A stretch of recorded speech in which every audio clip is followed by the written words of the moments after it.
Je suis tellement reconnaissant pour chacun d'entre vous. Je suis si reconnaissant pour notre connexion. Je suis reconnaissant que nous soyons une famille mondiale et que vous en fassiez partie, et que j'en fasse partie, et je vous remercie pour votre générosité. Merci d'honorer le Seigneur dans vos dîmes, vos offrandes, vos dons, cela signifie beaucoup. Et cela a l'impact que Dieu a toujours voulu. Il nous a équipés, et nous a préparés, et vous a donné le travail ou l'entreprise ou les ressources pour être capable d'être une bénédiction, béni pour être une alors. Merci d'utiliser cette bénédiction d'une manière qui change la vie des gens avec moi, et je suis tellement reconnaissant pour vous, et je veux prier pour vous. Père, merci pour chaque personne qui est connectée ici. Je te remercie que la guérison coule en ce moment. La puissance du Saint-Esprit coule dans la vie de chaque personne. Les flux de guérison guérissent les corps. Je parle et prophétise la guérison, au nom de Jésus, la guérison dans les familles, la guérison dans les relations, la guérison dans les foyers, la guérison dans les émotions, la guérison dans les traumatismes. Le trouble de stress post-traumatique est en ce moment, au nom de Jésus. Je parle de guérison sur ton corps. Je parle de guérison sur ton esprit. Je parle de guérison pour chaque personne qui souffre en ce moment. Jésus, merci d'avoir porté notre douleur afin que par tes meurtrissures nous soyons guéris, et nous prophétisons la guérison, nous parlons de guérison, nous appelons ces choses qui ne sont pas comme si elles étaient. Nous déclarons que la guérison coule dans la vie de chaque personne au nom de Jésus, Amen. Aussi, je veux vous encourager après la prière, attendez-vous à une percée dans votre vie aujourd'hui. Et je veux poursuivre cet enseignement. Ces dernières semaines, nous avons discuté ce que cela signifie d'être des enfants de la liberté, des fils et des filles de la liberté. J'espère vraiment que vous êtes restés avec moi pendant tout ce temps sur ce sujet, et que vous ne partez pas maintenant. C'est de mieux en mieux, et je vous le dis aujourd'hui, vous allez être heureux d'avoir entendu ce dont nous allons parler. Mais souvenez-vous de Romains, chapitre 8, verset 15. Je veux vous relire cela, car vous n'avez pas reçu un esprit d'esclavage, conduisant à nouveau à la peur. Il y a un esprit d'esclavage. Il y a un esprit d'asservissement à Satan, d'asservissement à votre passé, d'asservissement à votre douleur, d'asservissement à l'ancienne version de vous qui conduit à la peur. Lorsque vous êtes asservi à quelque chose, cela conduit à la peur. Mais nous ne sommes plus en esclavage parce que nous avons été libérés de l'esprit d'esclavage. Nous avons été libérés du diable, libérés du péché, libérés de nos faiblesses, libérés des choses qui nous ont retenus. Nous avons été libérés par Jésus et il a dit, mais vous avez reçu, au lieu de l'esprit d'esclavage qui conduit à la peur, vous avez reçu l'esprit d'adoption, comme fils et filles par lequel vous criez Abba, Père. Maintenant, au lieu de l'esclavage menant à la peur, nous avons, en tant qu'enfants de Dieu, une relation avec Dieu en tant que Père. Maintenant, nous n'avons pas une relation Dieu en tant que simple créateur. Nous n'avons pas une relation avec Dieu en tant que Dieu. Nous n'avons pas une relation avec Dieu simplement en tant qu'être suprême, nous avons une relation avec Dieu en tant que Père. Père notre Père, Abba Père. Nous avons parlé de ce que cela signifie d'être des enfants de la liberté, parce que je veux que vous sachiez que c'est ce que vous êtes, parce que vous marchez dans la lorsque vous savez qui vous êtes. La Bible dit, dans Éphésiens, chapitre 1, verset 11, que c'est seulement en Christ que nous découvrons qui nous sommes, et ce pourquoi nous vivons. Ce n'est qu'en Christ que nous découvrons qui nous sommes, et ce pourquoi nous vivons. Il est si important que vous réalisiez que ce que je suis sur le point de vous dire, et de vous rappeler, est ce que vous êtes déjà. Je ne dis pas, voici le genre de personne que tu dois essayer de devenir. Je dis, voici qui tu es vraiment. Voici qui Dieu a fait de vous maintenant, en Jésus-Christ. C'est ainsi que vivent les enfants de la liberté, parce que c'est ce que nous sommes. Enfants de la liberté, nous vivons sans peur, n'est-ce pas? Nous avons demandé avec audace. Nous recevons gratuitement. Nous marchons dans la joie. Nous croyons et nous nous comportons avec confiance. Nous nous levons rapidement. J'adore celle-là, et toi? On se lève rapidement. Quand un homme juste tombe, il se relève. Vous avez le pouvoir de vous relever à chaque fois. La Bible dit qu'il peut tomber 7 fois, mais qu'il se relève à chaque fois. Tu peux te relever à chaque fois parce que tu es la justice de Dieu. Nous avons dit que les enfants de la liberté choisissent sagement, parce que nous avons la pensée du Christ. Nous nous sommes également concentrés, dimanche dernier, sur les enfants de la liberté, parler prophétiquement. Je n'ai pas pu entrer dans tout cela comme je le voulais, dans ce service, mais je veux maintenant vous ramener à Ézéchiel chapitre 37, au verset 2, jusqu'à 7. Je veux que vous voyiez que Dieu a provoqué Ézéchiel.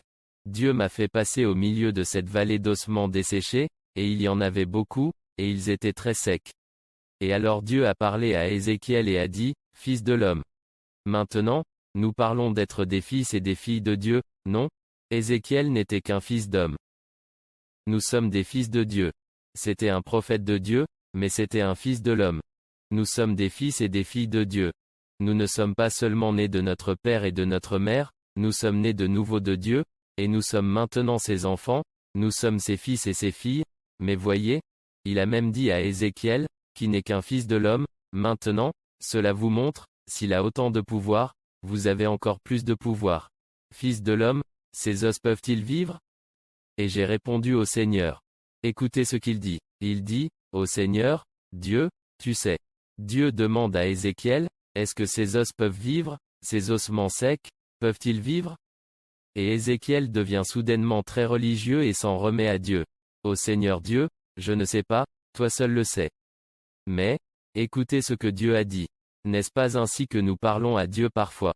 Dieu nous demande quelque chose et nous disons que seul Dieu le sait.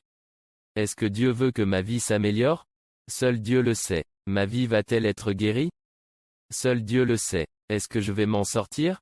Seul Dieu le sait. Tu allais t'en sortir parce que tu as le pouvoir de parler de manière prophétique. Et tout cela signifie quand nous parlons de prophétie. Cela signifie parler de la parole de Dieu, parler des promesses de Dieu.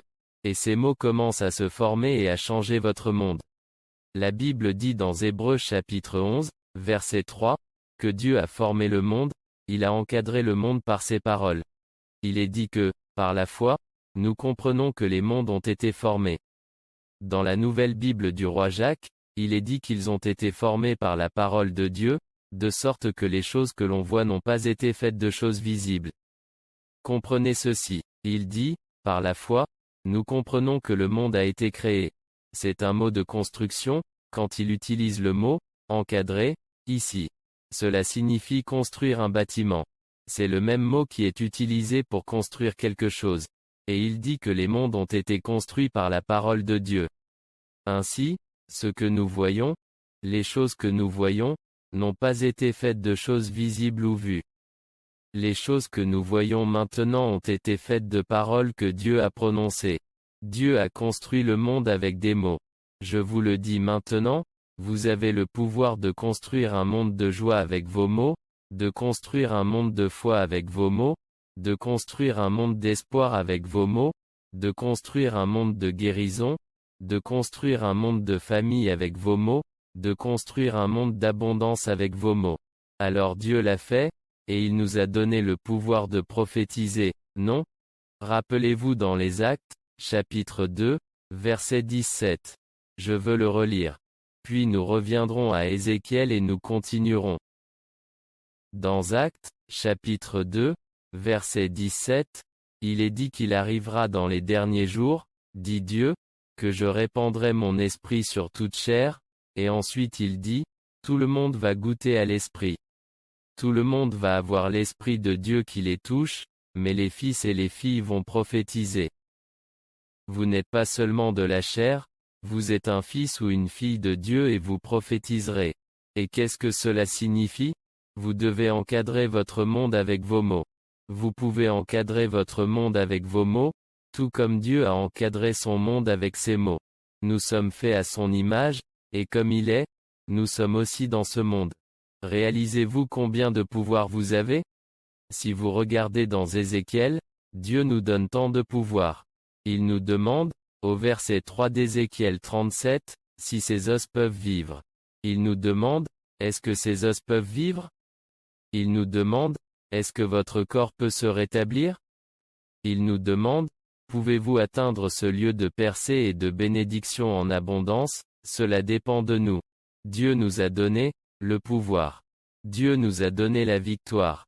Dieu nous a donné les promesses, mais nous les prononçons et l'univers écoute nos paroles. Si vous dites, De mauvaises choses m'arrivent tout le temps. L'univers va l'écouter, et les mauvaises choses vont commencer à vous taper sur le derrière et vous n'avez pas besoin de vous faire botter les fesses par la négativité. Alors, donnez-lui un coup de pied au cul avec vos mots. C'est le genre de pouvoir que vous avez. Je sais que les chrétiens n'ont pas l'habitude d'apprendre cela parce que les gens, ça ne marche pas. Ça marche. C'est juste que vous ne le voyez pas fonctionner. Les mots sont invisibles, mais ils créent des choses visibles. Si vous ne le croyez pas, allez à un rendez-vous et commencez à dire des choses négatives sur la femme ou l'homme avec qui vous êtes, et vous verrez à quelle vitesse vos mots agissent, et font fuir cette personne, ou la font fuir aussi loin que possible si c'est négatif, plutôt que positif. Vous comprenez, mon point de vue. Ce que je veux dire, c'est que nos mots ont du pouvoir. Ils créent une atmosphère. Ils créent des sentiments, ils créent des émotions, ils créent des choses, parce que Dieu nous a créés en tant qu'êtres spirituels pour construire notre monde avec des choses spirituelles, qui sont des mots. Dieu dit à Ézéchiel, « Ces os peuvent-ils vivre? Vous seul le savez, Seigneur. » Et Dieu dit, « Non, tu sais, tu fais quelque chose pour ça. Ô Dieu, vous devez faire quelque chose à ce sujet, » et Dieu dit, « Vous faites quelque chose à ce sujet.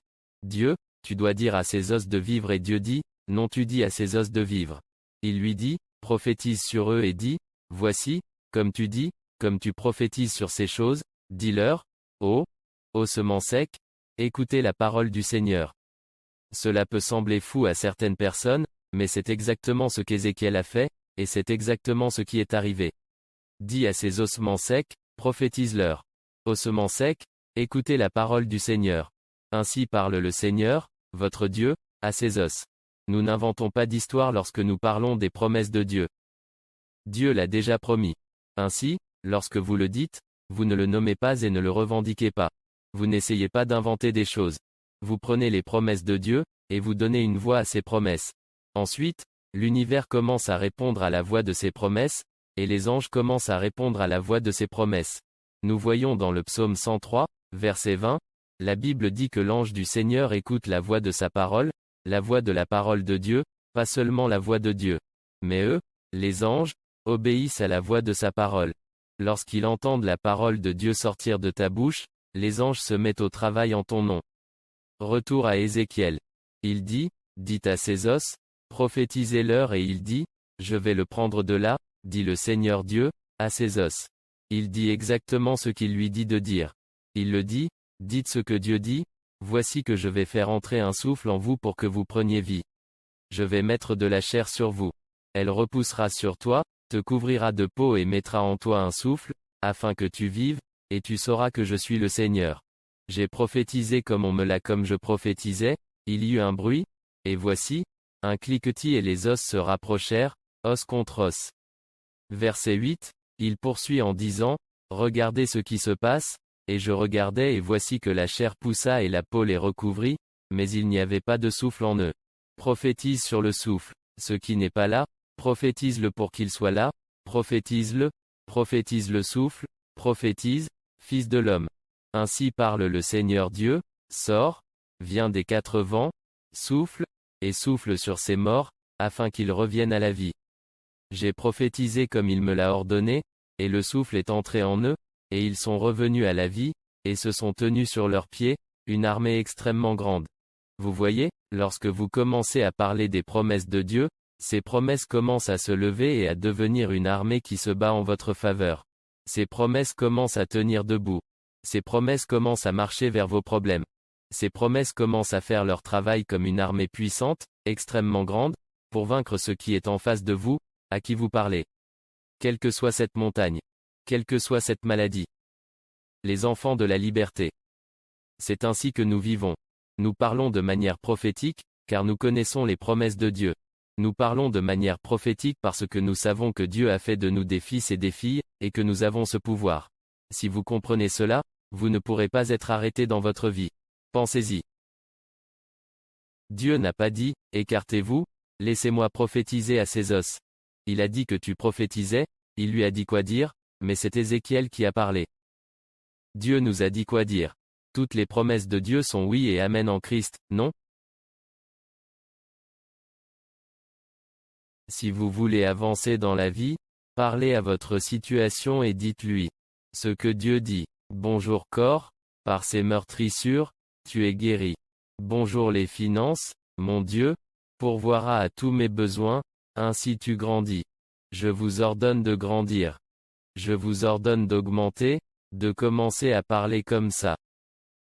Je commande à l'atmosphère de commencer à ouvrir des portes pour moi, qu'aucun homme ne peut fermer. Parce que Dieu a dit que la faveur m'entoure comme un bouclier. Tu peux parler comme ça. Si tu commences à parler comme ça, les miracles vont commencer à se produire. Vous avez ce pouvoir. La mort et la vie sont dans le pouvoir de la langue. Les enfants de la liberté parlent prophétiquement, parce qu'ils savent ce que Dieu a promis, et les enfants de la liberté, je veux vous parler de cela un moment, les enfants de la liberté, reposent victorieusement, parce qu'ils savent qu'ils sont assis avec le Christ. Les enfants de la liberté parlent prophétiquement, les enfants de la liberté reposent victorieusement parce qu'ils savent qu'ils sont assis avec le Christ. Éphésiens, chapitre 2, verset 6, nous dit ceci, quand Jésus-Christ, au verset 5. Il dit que nous sommes sauvés par sa grâce. Nous étions morts dans nos péchés. Mais Dieu nous a fait vivre. Jésus nous a rendus vivants, ensemble avec le Christ. Le Père nous a fait vivre ensemble avec le Christ. Car c'est par la grâce que vous avez été sauvés. Et qu'a-t-il fait après nous avoir fait vivre ensemble?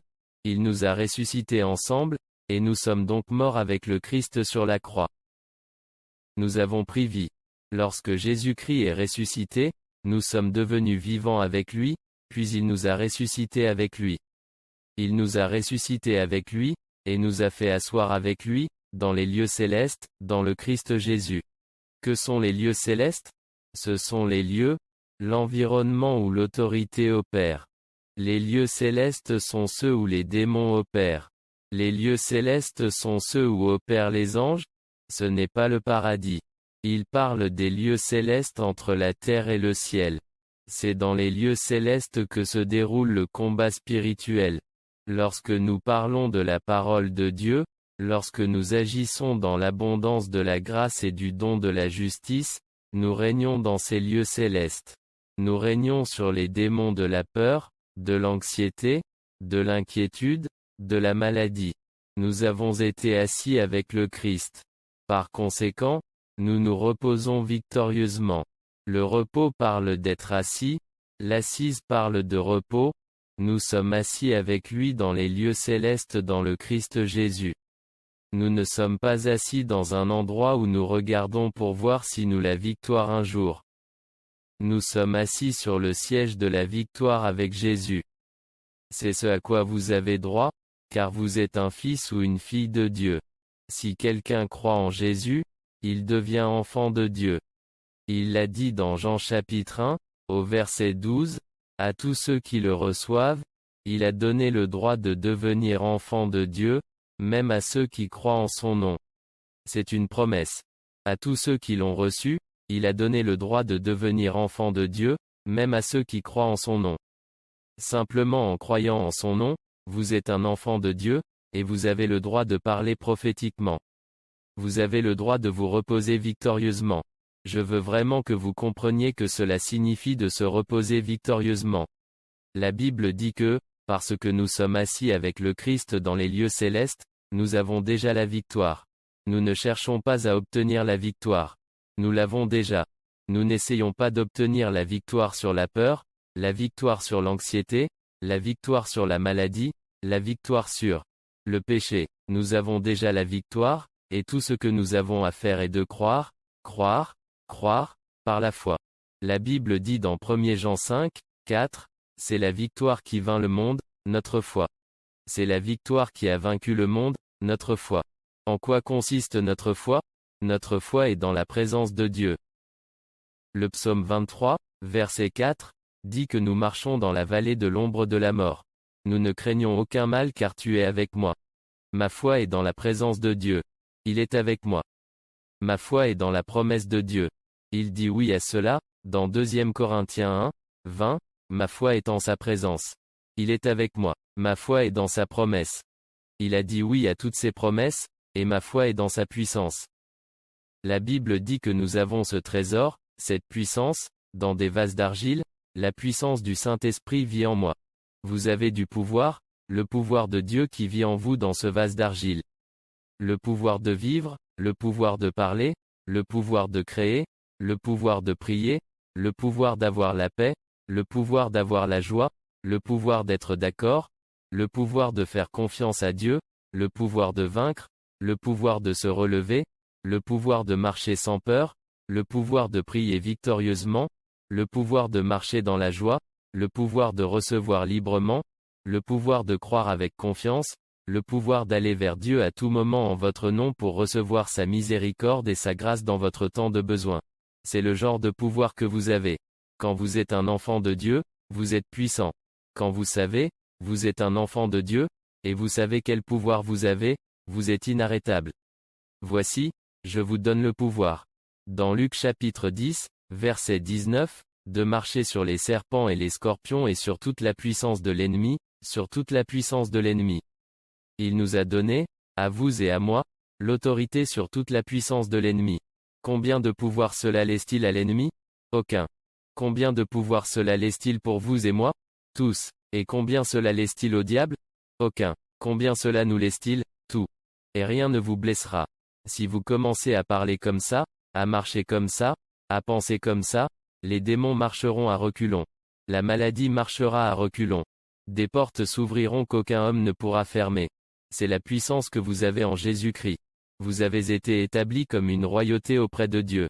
Vous êtes la royauté. Vous êtes ses fils et ses filles. Il est le roi des rois. Nous sommes les rois dont il est le roi. Il est le Père de toute la création. Nous avons reçu l'intendance de son autorité sur cette terre. Nous n'avons pas prié comme si nous avions l'autorité, mais nous devons commencer à prier comme si nous avions l'autorité. Les gens n'ont pas parlé comme s'ils avaient l'autorité, mais nous devons commencer à parler comme si nous avions l'autorité. Les gens n'ont pas sauté et sauté et sauté et dansé parce qu'ils ont l'autorité, mais nous devons sauter et danser, parce que nous avons reçu l'autorité dans cette vie, et nous devons marcher comme cela et parler comme cela. Notre autorité ne s'exerce pas sur quelqu'un d'autre. Notre autorité est sur toute la puissance de l'ennemi, en Jésus-Christ, à cause du nom de Jésus, à cause du sang de Jésus, et parce que nous savons utiliser la parole de Dieu, plus tranchante que toute épée à deux tranchants.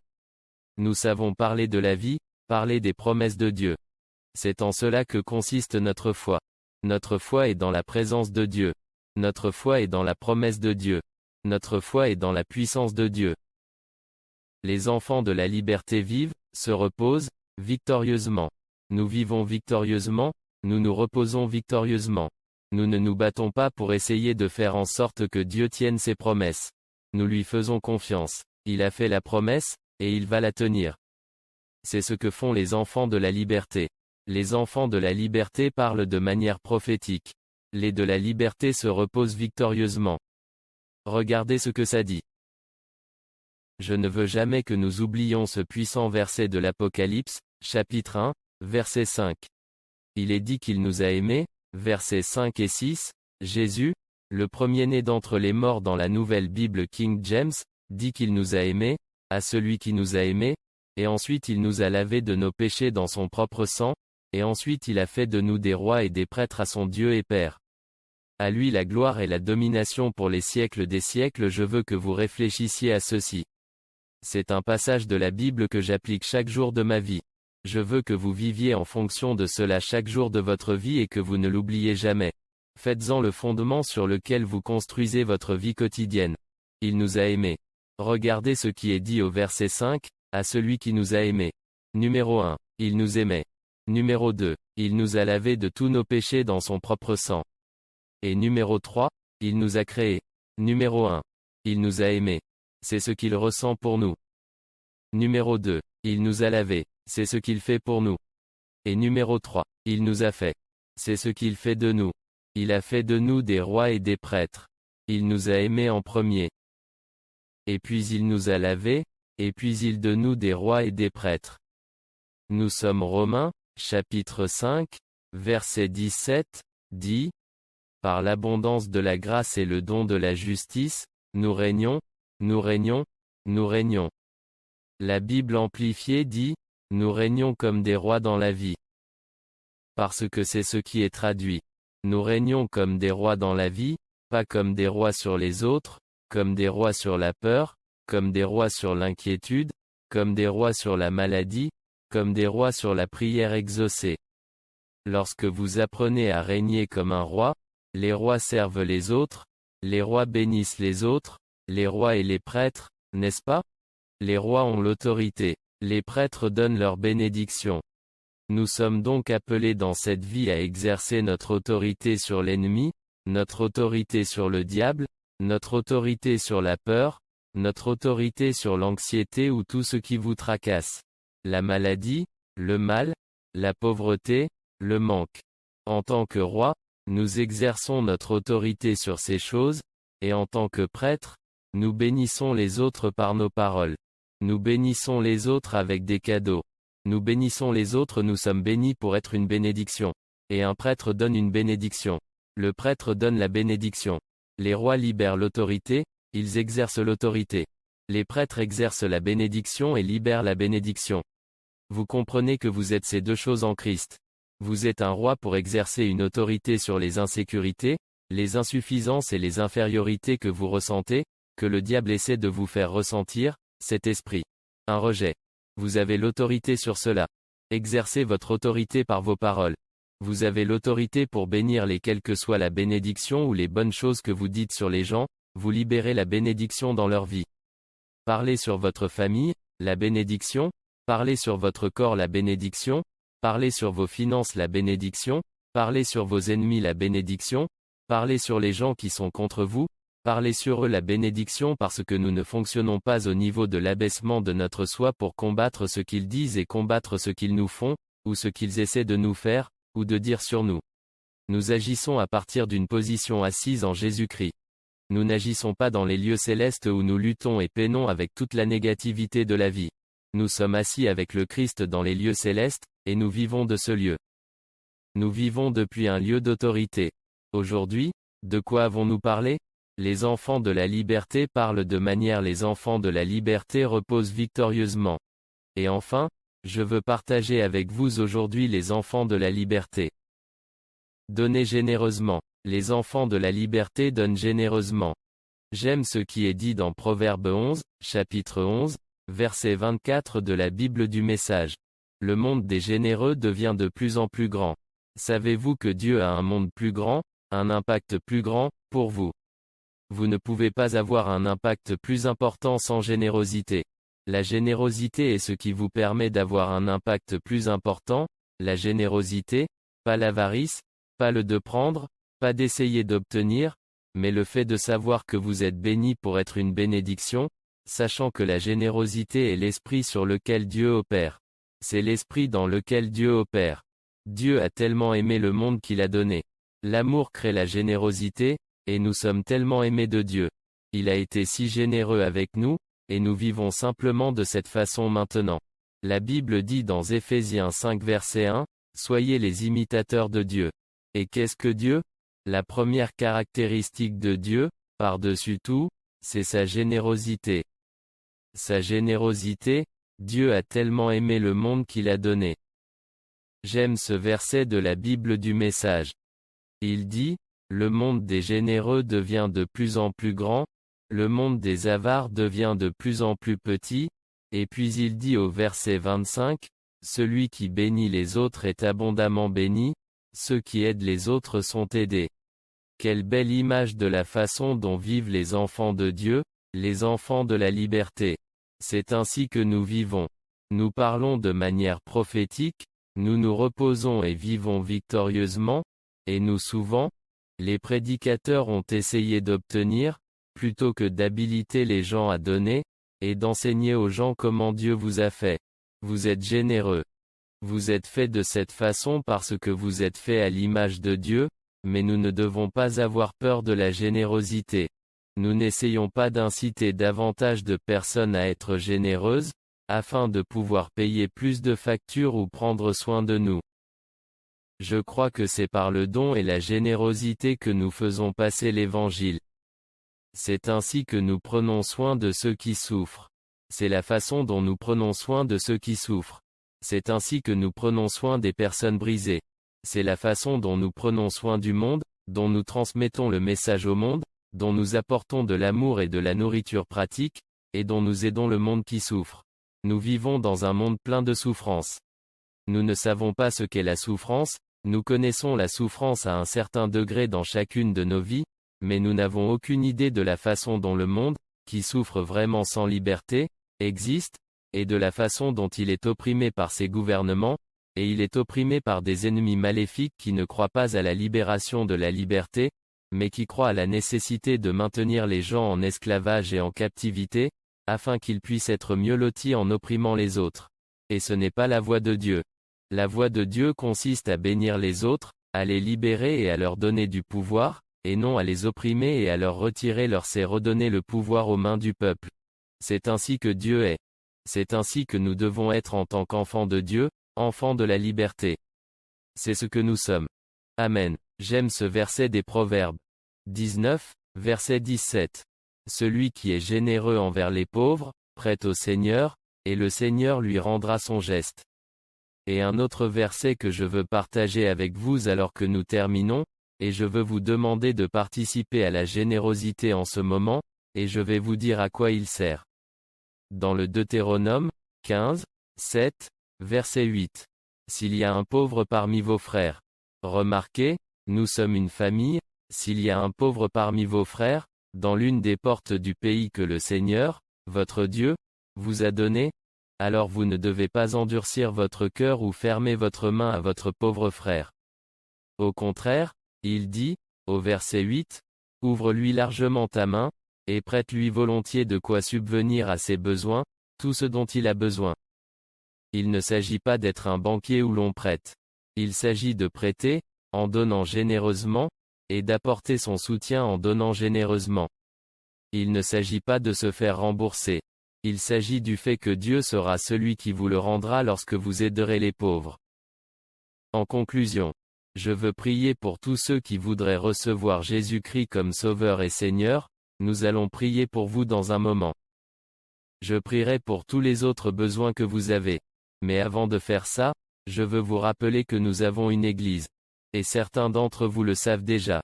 Beaucoup d'entre vous savent que nous avons une église Life Changé dans l'une nation les plus pauvres du monde, et comme vous l'avez peut-être suivi, aux informations, Haïti a été dévasté par un tremblement de terre il y a environ une semaine et demie. De plus, des tempêtes tropicales sont passées et continuent de passer. Et la catastrophe du tremblement de terre était de 7,2 sur l'échelle de Richter. Des centaines de personnes ont été tuées, et d'autres n'ont pas été retrouvées, ce qui m'attriste beaucoup, mais nous avons des gens sur place, et c'est ce à quoi je veux que vous participiez. Nous avons des gens sur le terrain, et nous voulons aider nos frères et sœurs qui sont là-bas. Nous avons des missionnaires que nous soutenons depuis près de 10 ans, et nous avons une église Life Changé en plein milieu d'Haïti, et nous sommes honorés, nous avons eu l'honneur d'y aller au moins 5 fois et de faire des voyages missionnaires avec plusieurs membres de notre église. Et maintenant, je veux vous demander d'aider à leur venir en aide par le biais de dons et je veux vous demander d'y prendre part. Nous leur avons déjà envoyé de l'argent pour la nourriture. Nous leur avons déjà envoyé de l'argent pour les secours, et nous voulons leur en envoyer davantage, et si vous dites, quand en avons-nous envoyé assez? Jusqu'à ce que les besoins soient satisfaits. Quand avons-nous assez donné? Jusqu'à ce que les besoins soient satisfaits. Nous voulons que chaque besoin soit satisfait. Nous voulons que tout le monde soit touché, et en particulier dans les régions où nous avons des gens, où nous avons de l'influence et où nous avons des personnes sur le terrain qui peuvent être utiles. Nous pouvons nourrir les gens, et les amener à l'église. Nous pouvons les amener à l'église et les nourrir là-bas. Nous pouvons aller dans les villages et les nourrir là-bas. Nous avons des gens, nous avons des camions, nous avons des équipements, et c'est le pouvoir du partenariat, et je veux donc que vous vous associiez à moi en ce moment. Puisque la plupart des dons sont effectués par voie électronique de nos jours, beaucoup d'entre nous donnent par le biais de leur téléphone, de leur ordinateur ou d'une application. Je veux juste demander à tous ceux qui sont connectés, d'où qu'ils soient, de faire un don d'un certain montant. Il peut s'agir d'une contribution aussi modeste que celle que vous êtes en mesure de donner, ou aussi importante que vous êtes en mesure de donner. Je veux juste demander à tout le monde de faire quelque chose. Voulez-vous prendre un moment et faire quelque chose? Vous voyez le texte à donner sur votre écran. Vous voyez le portail en ligne sur l'écran. Vous pouvez voir les liens pour pouvoir donner. Nous voulons que tout le monde fasse quelque chose pour aider les aujourd'hui à travers votre famille d'église. Nous faisons cela ensemble pour nos frères et sœurs, et pour ceux qui n'ont pas encore rencontré Jésus. Je veux demander à tout le monde de faire quelque chose. Et je tiens à vous remercier d'avance, car chacun d'entre nous a contribué à avoir un impact et à nourrir des centaines de personnes qui se sont retrouvées dans une situation qu'elles ne maîtrisaient pas. Soyons une bénédiction là où nous avons le contrôle, là où nous avons la capacité de faire quelque chose. Nous avons le pouvoir de faire quelque chose. Faisons-le. Amen. Seigneur, utilise-nous pour atteindre ce précieux pays, le précieux peuple d'Haïti. Utilise-nous. Multipliez chaque don qui est donné, multipliez chaque graine qui est semée, multipliez-les en récolte d'âme, en récolte de générosité, multipliez-les en retour, Seigneur, à chaque personne qui donne, en récolte de moisson aussi. Au nom de Jésus. Amen. Maintenant, si vous regardez, merci beaucoup. Et remerciez tous ceux qui peuvent faire quelque chose. Si vous le pouvez, faites-le maintenant. Merci d'avance. Et pour tous ceux qui ont besoin de ce Jésus dont nous parlons, ce Jésus qui nous aime, ce Jésus qui nous a lavés dans son propre sang. Si vous voulez le recevoir comme votre Sauveur et Seigneur, priez ceci avec moi à haute voix, priez ceci juste là où vous êtes. Priez simplement ceci si vous voulez être sûr d'aller au ciel. Priez ceci, Père Céleste. J'invite Jésus-Christ dans ma vie comme mon Sauveur et Seigneur. Je crois, dites-le à haute voix, je crois qu'il est mort pour mes péchés et qu'il est ressuscité des morts.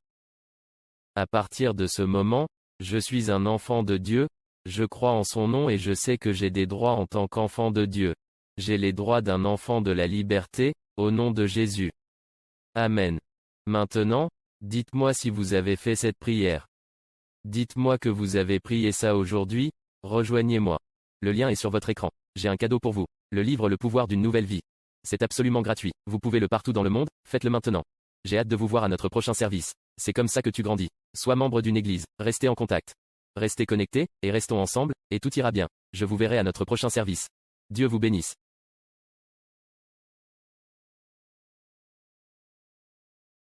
Eh bien, merci beaucoup de vous être joints à nous.